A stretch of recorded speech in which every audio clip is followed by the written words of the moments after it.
रंग। कहानी उत्तर भारत के एक छोटे से गांव रामपुरिया की है। गांव में सब शांति से चल रहा था, लेकिन भुवन की जिंदगी में तूफान मचा हुआ था। बात ये थी कि 3 दिन पहले चौपाल पर बातों बातों में भुवन ने पूरे गांव के सामने ऐलान कर दिया था, इस रविवार को मेरी तरफ से पूरे मोहल्ले को मुर्गा भात की दावत। ऐसी दावत जो आज तक किसी ने नहीं खाई होगी। पर समस्या ये थी कि भुवन की जेब में फूटी कौड़ी नहीं थी। ऊपर से गांव में मुर्गे की सिर्फ एक ही दुकान थी, हीरा चिकन सेंटर।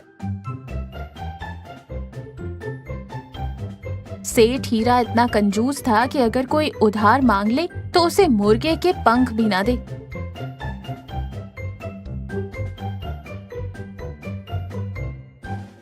गुरुवार की शाम भुवन और गोली हीरा की दुकान के बाहर खड़े थे। अरे काका समझो ना, इज्जत का सवाल है। सोमवार को पैसे दे दूंगा, आज 10 किलो मुर्गा दे दो। भुवन, उधार के लिए 100 साल की उम्र चाहिए और तुम्हारी शक्ल देख के लगता नहीं कि तुम 100 साल जियोगे। नकद लाओ, माल ले जाओ। भुवन को गुस्सा आ गया। उसने ताव में कहा, देख लेना हीरा काका, मुर्गा तो तुम्हारी ही दुकान का पकेगा और तुम खुद अपनी मर्जी से दोगे नहीं तो हम ले लेंगे। हीरा हंस पड़ा। बेटा, दुकान में मैं खुद सोता हूँ और ताला अलीगढ़ का है। हवा भी मेरी मर्जी के बिना अंदर नहीं आती। रात को भुवन और गोली हीरा की दुकान के ठीक पीछे वाली खंडहर झोपड़ी में बैठे थे। भाई, दावत कैंसिल कर देते हैं, बोल देंगे कि व्रत है। चुप कर, जुबान दी है मौसी को। देख, हीरा दुकान के शटर के पास सोता है, लेकिन जमीन के नीचे तो नहीं सोता ना। मतलब सुरंग हम यहाँ से खोदेंगे और सीधा उसकी दुकान के फ्रिज के नीचे निकलेंगे। Underground operation. पागल हो गया है क्या? 2 लोग और 20 फीट की खुदाई, वो भी सिर्फ मुर्गे के लिए। बात मुर्गे की नहीं, बात जिद की है। फावड़ा उठा। शुक्रवार की पूरी रात और शनिवार का पूरा दिन खुदाई चलती रही।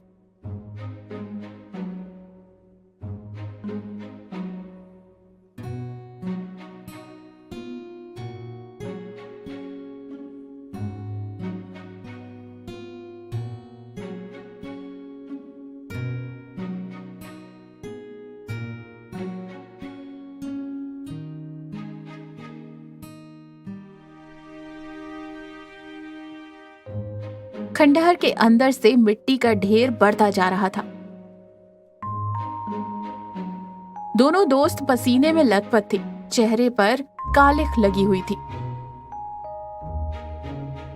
भाई, कसम से इतनी मेहनत अगर हम नरेगा में करते तो अब तक 2000 कमा लेते और मुर्गा खरीद लेते। दिमाग मत लगा, हाथ चला। अब हम मंजिल के करीब हैं। वो देख, सामने वाली दीवार की नींव दिख रही है, बस थोड़ा ऊपर खोदना है।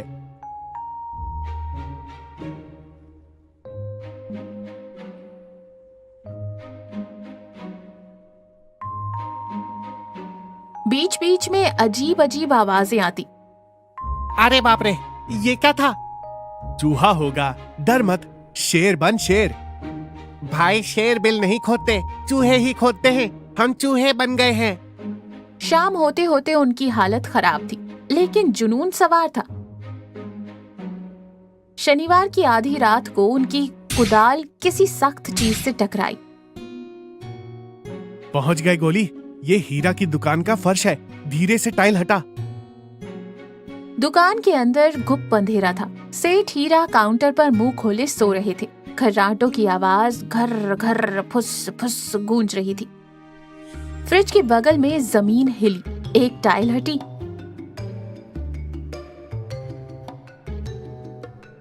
पहले भुवन का सिर बाहर आया, फिर गोली का। दोनों ऐसे दिख रहे थे जैसे कोयले की खान से निकले हों।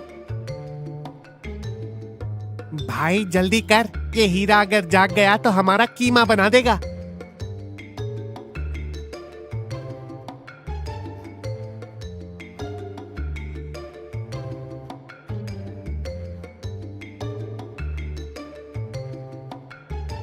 तब तभी गोली का पैर हीरा के पास रखे एक स्टील के ग्लास पर लगा। हीरा की नींद टूटी। कौन है वहाँ? भुवन और गोली की सांसें अटक गई। वे तुरंत उसी गड्ढे में कूद गए और ऊपर से टाइल वापस रख दी, लेकिन थोड़ी टेढ़ी। हीरा ने टॉर्च जलाई, इधर उधर देखा। लगता है बिल्ली थी या मेरा वहम। वो वापस सो गया। लेकिन भुवन और गोली सुरंग के रास्ते रेंगते हुए, बोरी घसीटते हुए अपनी जान बचाकर बाहर निकल आए। रविवार की दोपहर मोहल्ले में खुशबू उड़ रही थी। मौसी के आंगन में बड़े पतीले में मुर्गा पक रहा था। पूरा माहौल जमा था। भुवन और गोली नहा धोकर, नए कपड़े पहनकर, हालांकि उनके हाथों में छाले थे और कमर सीधी नहीं हो पा रही थी, मेहमान नवाजी कर रहे थे। अरे भुवन, मान गए तेरी जुबान को, क्या खुशबू है। लेकिन बेटा, तुम दोनों ऐसे लंगड़ा क्यों रहे हो? कुछ नहीं मौसी, बस दावत की तैयारी में थोड़ी जमीनी मेहनत ज्यादा हो गई।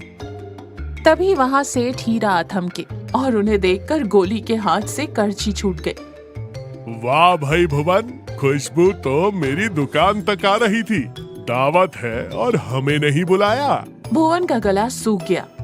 आइए ना काका, आप ही का तो मतलब आप ही की दुआ है। हीरा ने मजे से प्लेट उठाई और खाना शुरू किया। एक निवाला मुंह में लेते ही उनकी आंखें बंद हो गई। अद्भुत, ऐसा स्वाद, मांस तो बिल्कुल ताजा है, जैसे मेरी ही दुकान का हो। गोली ने डर के मारे भुवन का हाथ दबा दिया। खाना खाने के बाद हीरा ने हाथ धोए और भुवन के पास आए।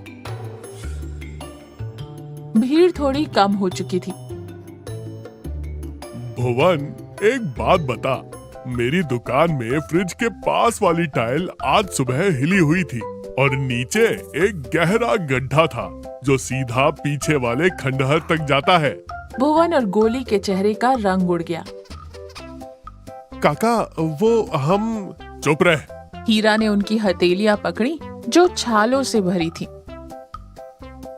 2 दिन तुम दोनों ने पागलों की तरह मिट्टी खोदी, सिर्फ 2000 रुपए के मुर्गे के लिए। काका, इज्जत का सवाल था।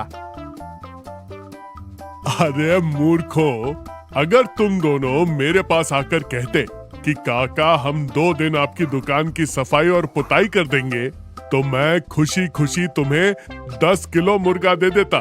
तुमने चोरी के लिए इतनी मेहनत की, जितनी मेहनत अगर सही काम में करते तो आज खुद की दुकान खोल लेते। भुवन ने हैरानी से देखा। मतलब आप पुलिस को नहीं बुलाएंगे? पुलिस नहीं, लेकिन सजा मिलेगी।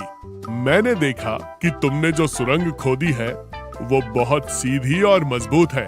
मेरे खेत में पानी की पाइपलाइन डालनी है, खुदाई के लिए मजदूर नहीं मिल रहे थे। कल से तुम दोनों काम पर लगोगे, मजदूरी मिलेगी और हर रविवार को 1 किलो मुर्गा मुफ्त। मंजूर?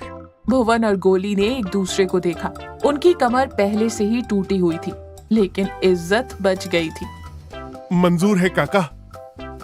इसे कहते हैं खोदा पहाड़ निकली सीख। मेहनत सही जगह करो तो फल मिलता है, गलत जगह करो तो सिर्फ कमर दर्द मिलता है। सब जोर से हंस पड़े। भुवन और गोली ने भी हंसते हुए अपनी कमर पकड़ ली। तो इस कहानी से क्या सीखा? मेहनत और लगन बहुत बड़ी ताकत है, लेकिन अगर इसका इस्तेमाल गलत दिशा में किया जाए तो व्यर्थ है।